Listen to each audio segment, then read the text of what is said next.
Buen día, bienvenidos a ISEO, Instituto Superior de Estudios de Occidente. El día de hoy vamos a ver nuestro bloque número 1, que forma parte de nuestro módulo 7 de la maestría en Psicología Clínica. Sean todos bienvenidos y vamos a comenzar.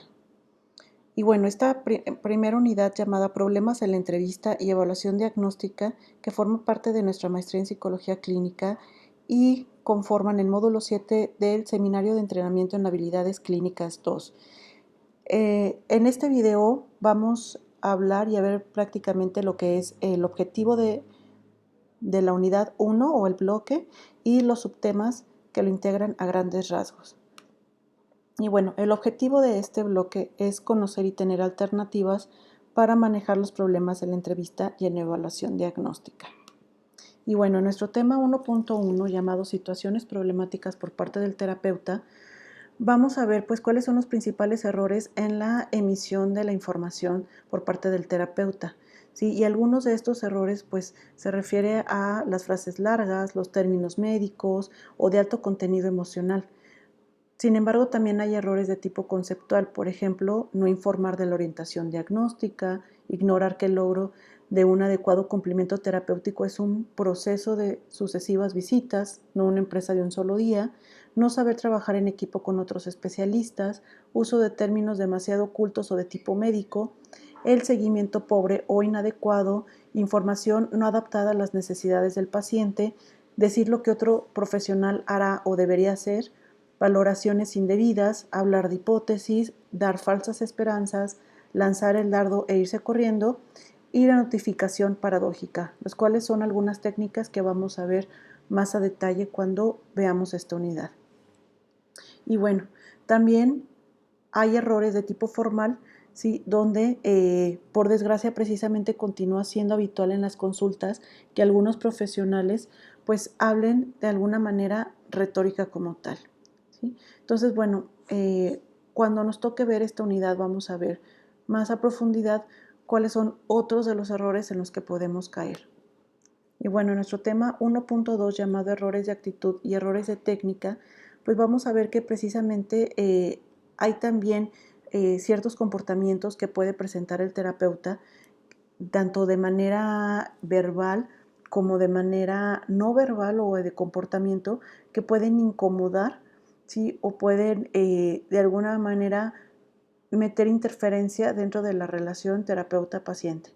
Y bueno, algunos de estos errores en los que podemos caer es pues ceder en el significado del padecimiento, tirar la toalla, que precisamente es pues ceder de buenas a primeras, el no escuchar o el enfadarse, ¿sí? Interpretar las intenciones del paciente, impugnar o castigar la conducta del paciente, asumir riesgos innecesarios, ¿sí?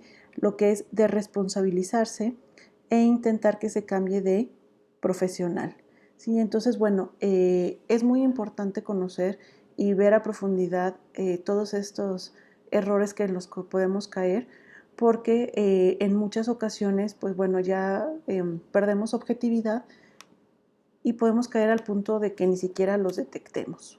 ¿Sí? Entonces, bueno, en nuestro tema 1.3 llamado situaciones problemáticas por parte del terapéutico, pues según Norcross nos dice que se ha podido constatar en función de los diversos estudios realizados sobre una gama muy amplia de problemas y a su vez tomando en cuenta diferentes contextos, tanto de manera cultural, sí que del conjunto de los pacientes que asisten a terapia, el 40% precisamente se encuentran en la etapa de la precontemplación.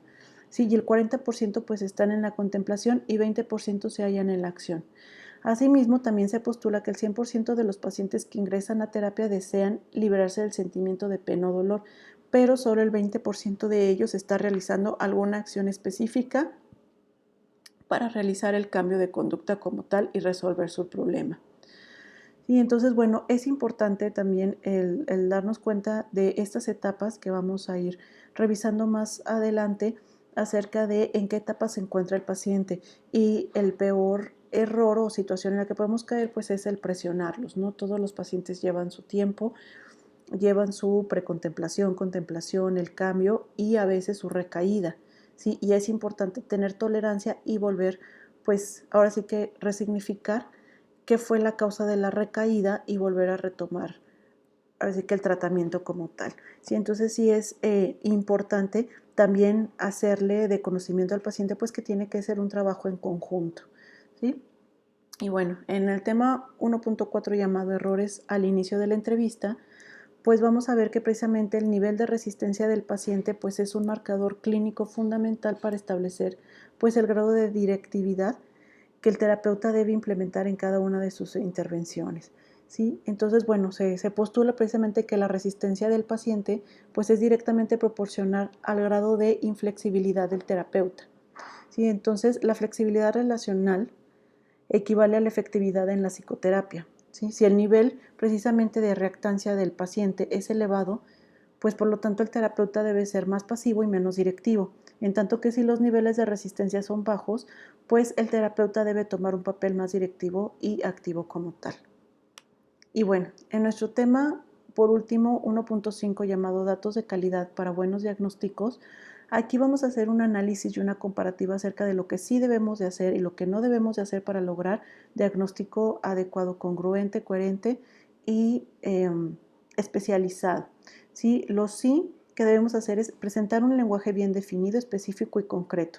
¿Sí? Apostar por ser claros, evitar palabras rebuscadas, evitar el uso de calificativos y descartar información que no es necesaria para el paciente. ¿Qué es lo que no debemos hacer en los buenos diagnósticos? Pues no debemos presentar términos que no entienda la mayoría de las personas, no debemos presentar rumores o información que no ha sido verificada anteriormente, no debemos omitir las fuentes de información, no debemos de hacer afirmaciones no comprobadas sin usar la palabra de aclaración como parece, es probable, de acuerdo con. No debemos tampoco de utilizar ambigüedades, no debemos de incluir abreviaturas en la descripción de estas, no debemos utilizar palabras inapropiadas, frases vagas o abstractas y no debemos ser críticos o exagerados. ¿Sí? Y bueno, por el momento sería todo. Les agradezco mucho su disposición, su tiempo. Seguimos en contacto y espero tengan una excelente tarde. Muchas gracias. Saludos.